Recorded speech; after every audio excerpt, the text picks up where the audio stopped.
ہمارے ساتھ اس وقت موجود ہیں آغا حسنین موسوی صاحب، جو کہ آج خصوصی طور پر اس پروگرام میں شرکت کے لیے تشریف لائے ہیں. آئیے ان سے بات کرتے ہیں. السلام علیکم سر. وعلیکم السلام ورحمۃ اللہ وبرکاتہ.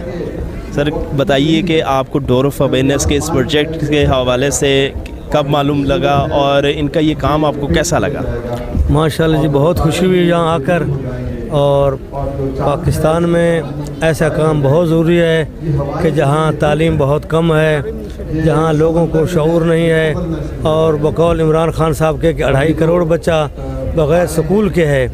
تو جب تک تعلیم نہیں آئے گی، علم نہیں آئے گا، پاکستان کسی صورت میں ترقی نہیں کر سکتا.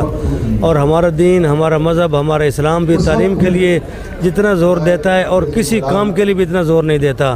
چونکہ پیغمبر اسلام کو اللہ نے قرآن کریم میں فرمایا وَقُلْ رَبِّ زِدْنِی عِلْمًا، کہ رسول دعا مانگو اللہ سے میرے علم میں اضافہ فرما. تو سب سے پہلے تعلیم ہونا چاہیے، تعلیم ہونا چاہیے. تعلیم ہے تو امن ہے، سکون ہے، پاکستان بہت ترقی کرے گا.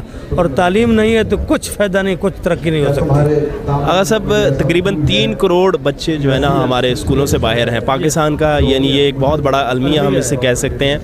تو کس طرح سے ہم ان بچوں کو اسکولز میں لا سکتے ہیں؟ ماشاءاللہ جیسے ابھی ہم اس پروگرام میں شرکت کر رہے ہیں ڈور آف اویئرنیس میں، اس طرح کے اگر مخلصین لوگ آئیں جو جذبہ رکھتے ہیں، جو درد رکھتے ہیں، جو پاکستان سے محبت رکھتے ہیں، اگر اس قسم کے کچھ لوگ باہر نکلیں اور میدان میں آ جائیں تو یہ کام کوئی بڑا مشکل کام نہیں ہے. بہت کچھ ہو سکتا ہے، سکول بنائے جا سکتے ہیں، سسٹم بنایا جا سکتا ہے. یہ خاتون ہیں جن کے پروگرام میں ہم آئے ہیں، ہم حیران ہیں کہ ماشاءاللہ اللہ نے ان کو اتنا بڑا جذبہ دیا ہے اور اتنی بڑی ان کو یہ سعادت دی ہے کہ اپنے غریب ملک کے لیے، غریب ہے نہیں غریب کیا گیا ہے بہت امیر الحمدللہ.